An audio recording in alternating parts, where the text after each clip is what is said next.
Hey everyone, I'm Sam from Bio Cosplay. This is part 2 of sculpting my Kaiju number 8 mask. In this video, I'm going to show you how I added the details to the mask. I'm going to start adding some of the smaller detail bits now that I've got the bigger forms in there. So on his forehead, he's got this kind of ridge sort of thing on up here. I've already added that on one side, or started to at least. And first I just took a little dental tool and kind of etched in where I thought that ridge would go. And then I make a little clay snake just by rolling it in between my hands. So I'll just like roll the piece of clay until it smooshes out enough. And then we'll just push this down along the line I've etched here and kind of mush it into place until it looks pretty good. I'll just cut it off where I need to. And I like to take my wooden tool and push everything into place because I'm usually not great at accurately placing it on the line. Push all this into place where it's supposed to be. And then just on this front edge here, I'll take this end and just push down like this. So I'm kind of just like smashing half of this little clay snake down into the rest of the sculpt.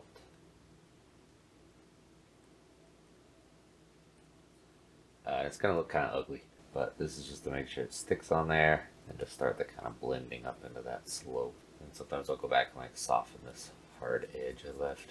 I cut a big chunk out of the forehead here. I just didn't like the way it was looking. It looked like the forehead was too tall and something was weird about the horns with it. So I just chopped this out with a fettling knife. I also trimmed off some of this horn because I think I gave it like an unnecessary lump through here like this one has right now. And in the reference it's more just curves down. It doesn't have a bunch of extra shapes. I try not to be too precious with anything I've already sculpted, and letting myself make big changes like this if there's something I don't really like. That way I don't get stuck with it at the end. It's better to do it now than get all the way to the end and have all the texture and junk put in and then decide I don't like something. Do my best to not feel like I can't make big changes and chop stuff off and move things around along the way. So I'm going to try to blend this back in and redo the bit here that I probably saw before with these little points and try to blend the horns in a little better.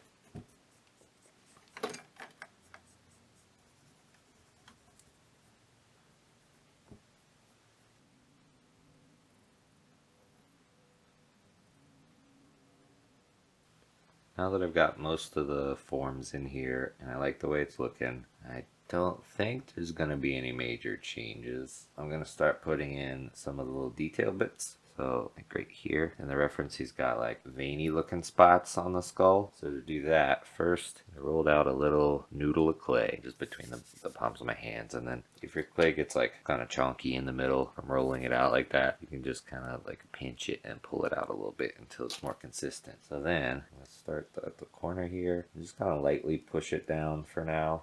And this kind of makes like a little Y shape. It looks like that. And pinch that off, and then we'll make this one a little wider like that, like a fork. So now to really stick that on there, I'm going to take this wooden tool and just mush it like straight down into the clay. That way it gets it nice and adhered. And then I'm going to go along the edges of this and mush those down too. Try not to spread it out too much, but enough that there's not like an underhang here from the roundness of the tube, just so it flows in there. And then I like to take the edge of this and just kind of like run it across to kind of blend in the edge. Okay, and doing that kind of thins out the tube. Then I go back and I mush it down a little bit more to widen it out, so we got some room to work with. And then at this point, if it was too tall, if I felt like there was too much mass somewhere, I'd take like one of these tools and cut off some. This one seems okay for now, so I'm just going to go with it. I'm going to use this little loop tool. It's got this round end, and then this not quite as round end. This one broke a little bit, so I reinforced it with some hot glue. And basically I'm going to try to like soften the edges here and make it look like it's all one thing instead of clay stuck on there. I'm just going to run this across the whole thing and the edges and try to knock down the hard edges and make it blend in better. Let's see, maybe there's a little too much material there, so I'm going to use this more aggressive tool. Try to knock that down a little bit more. I want this to be kind of subtle. I don't want it to be quite as prominent as the edges up here, but still enough to look interesting. Just dragging this in different directions. Try to knock it down from every angle. Now to smooth it out a bit more, check and see if it's looking like it's blended in there. I'm going to use one of my favorite sculpting tools that isn't intended to be one. It's this like kitchen sponge that came as a smiley face. I believe it's called a scrub daddy. And I cut the mouth off, so then I have this thinner section here, and then I got this bigger one here, and there's little edges. You can kind of get things in between. I'm just kind of sand this. This bigger end, since it has these little triangular notches, I can get this veiny bit in between those, get down on the edges, and yeah, it just makes it easy to sand it and smooth everything out. And to go back and define the edges a little bit more, because I do want it to have some edges, and doing all this starts to smooth them out a little too much. I have this Kemper W21, that's like this flat little wire edge that I think is pretty good for like just pushing down while pulling a little bit. You see it starts to define that edge again. Hit it with the Scrub Daddy again. And now we got another veiny bit. So that's how I did this one up here, and this one here. I like this one the least currently, but that's probably because I did it on camera. I was trying to explain it, so I may end up redoing it, but that's the basic concept. And hopefully it looks a little bit like these in the reference. So I'm gonna keep adding more of those. I've realized I should change these cheek bits I have here. I put them on there because all the front views of the face have this bit coming out from the cheek. But anything from the side, doesn't have that.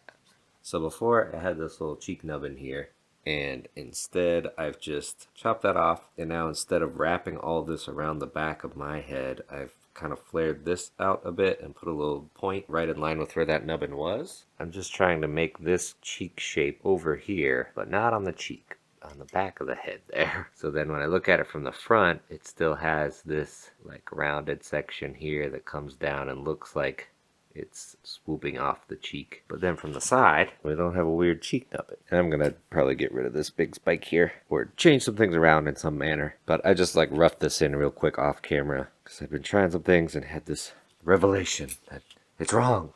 Or more, I knew it was wrong for a while and I didn't know how to fix it, and I realized how to fix it. So now I'll show how I did this, but on the other side.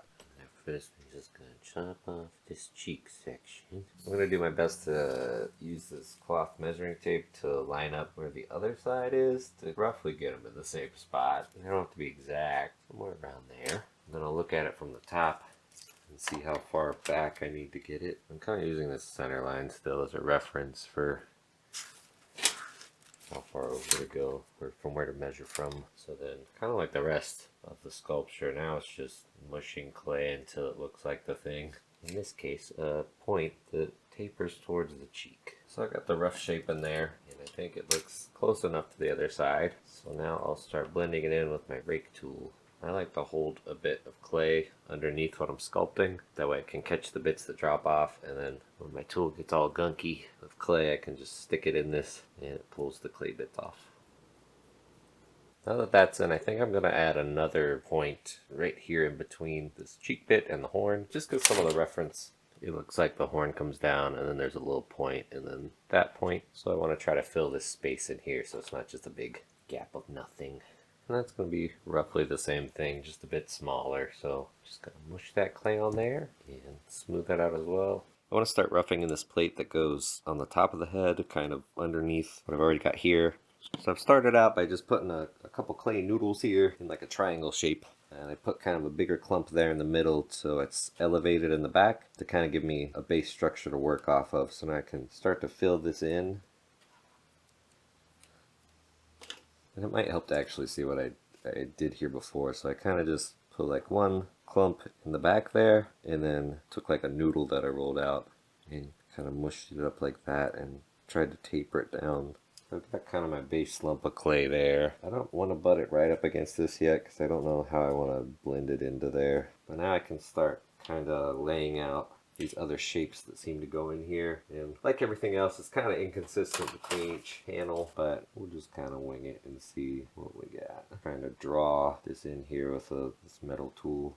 I like to do lines across between certain points so I can try to line it up a little better. So now I'm going to roll out a thin noodle and kind of follow this line I just put in here. I redid my little noodles at the top to look a little bit cleaner, so now I'm going to try to fill that in. Here's the current state of the top of the head. I tried to continue these veiny bits up here and make it look a little bit more organic. I'm not loving the way the teeth are going in general. I think some of that is that I've sculpted it in a way that I don't have access to the back of the teeth. And currently I don't think I can mold it so that the mouth will be able to open and close later if I want to do that. So I think to solve this, I'm going to cut the lower jaw off and see if that ends up going a little bit better. If I can start sculpting into the back of the teeth without like pulling them off and sticking them back on. If I can get a little bit more detail in this blank space in the mouth maybe, and then it might be easier to mold later on that way. And if I don't like it, I can just try to reattach the jaw. So to do that, first I want to decide where I want the, I guess, pivot point of the jaw to be, where the teeth are going to end.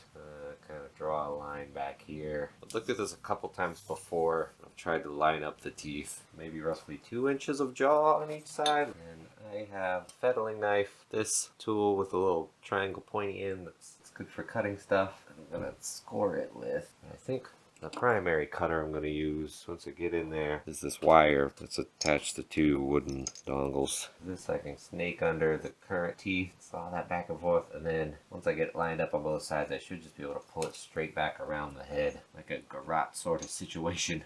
And then just do some sawing. Why won't you die, you son of a bitch? This is just not going as planned. Who would have thunk? Okay, after more struggle than expected, I've got it off. And it fell off and mashed this bit. That's okay. And now we got this overbite looking boy. And I gotta reattach some sections to the lower jaw and line it back up because it got sprung outwards in the removal, but it's a stop. Got some warm clay and I'm mashing it into the crevices on the back of the jaw here. That way this doesn't fall apart while I handle it. When the sculpt is pushed onto the life cast, it's not always completely flush, and sometimes you end up with these little pockets that don't particularly matter when it's on there. Now that it's off of there, it's not completely structurally stable. And then I'll also food this over, and I'll probably hold it in my lap just so the horns don't bump anything and try to dig out underneath those teeth. So after removing the jaw, I scraped away some material on the back here, and now I'm trying to re-sculpt and refine the teeth. So one method I found that works pretty well for the teeth is to use this sort of triangular rake tool. So I just kind of turn and slightly angle this towards where the teeth would round over and try to make the little divot between your teeth. Then I'll come back the other way and just kind of carve out the little gap there.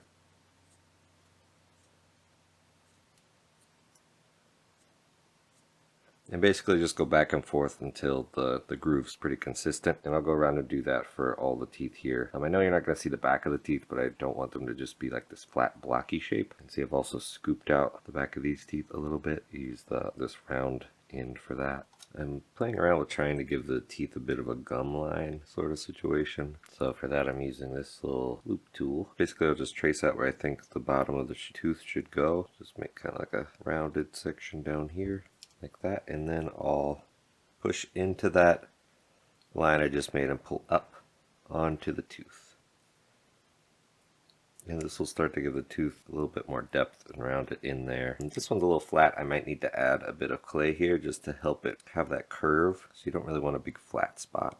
And then I'll go along the bottom and do the same thing, but I won't use quite as much force because I don't want to just smooth out everything I just did and make it completely flat. So down here I'm a lot more gentle with it and just take off that hard edge basically. You can see it more here. This one's got a more pronounced gum bit. I ended up getting a piece of upholstery foam to set the lower jaw on so I don't keep mashing the bottom of it every time I set it on the table. I didn't love the way the teeth were lining up on this side. It just seems like there's too much of a gap. So I cut out this chunk and I'm going to stick it back in there, angled up a little bit and back more so it lines up better with the rest. I've got these teeth repositioned where I like them. I've just put a little bit of clay on the edges to hold it in place and double check things. Now I'll just fill in this big gap with some warm clay. Alright, the gap's all filled in. I do think I need to move this tooth up a smidge as well though. So I'll just show how I did that real quick.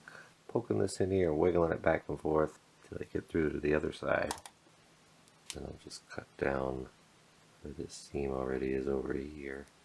So then I'll shift this tooth up a smidge like I did with the others. I've got the sculpt turned around so I can try to make things a little bit more symmetrical from the back. I know there's not a ton going on back here currently, but I still want it to roughly look the same on both sides. So on this one, it's mostly just like these 2 points here, and then making sure these are kind of the same thickness and roughly the same position and the shape of the horns. For this, I've been using the back side of the rake tool without the texture because it seems to work pretty well for putting in these hard angles here. I'm going to try a new technique for smoothing the clay, which I saw Lightning Cosplay use. I'm going to be using mineral spirits. I'll just take a little 1-inch brush and dip that into the container here. And then I'm going to wipe a little bit off on a paper towel just so I don't get it everywhere. Then I'm just going to brush the mineral spirits onto the sculpt.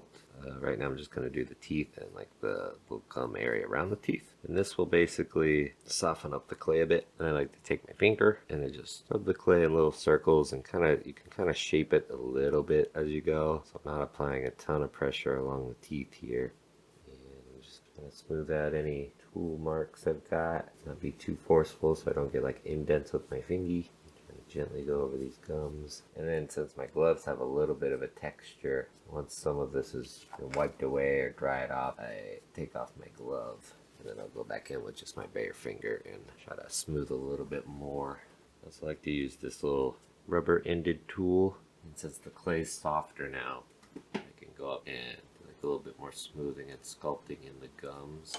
And then I'll probably go back and add some more texture back in so it's not just like weirdly smooth everywhere. But it does take this a little bit to dry. Here's the jaw after it's been smoothed. So while this is still softened up, I'm using the different sides of this rubber sculpty tool thing. So like this flat side, this round side, and I'm just using that to put some of the harder lines back in, like the delineation between the teeth and the gums and stuff like that, because since I'm not great at using the mineral spirits yet, I get a little bit of like meltiness, or maybe that's just how it always is, I don't know.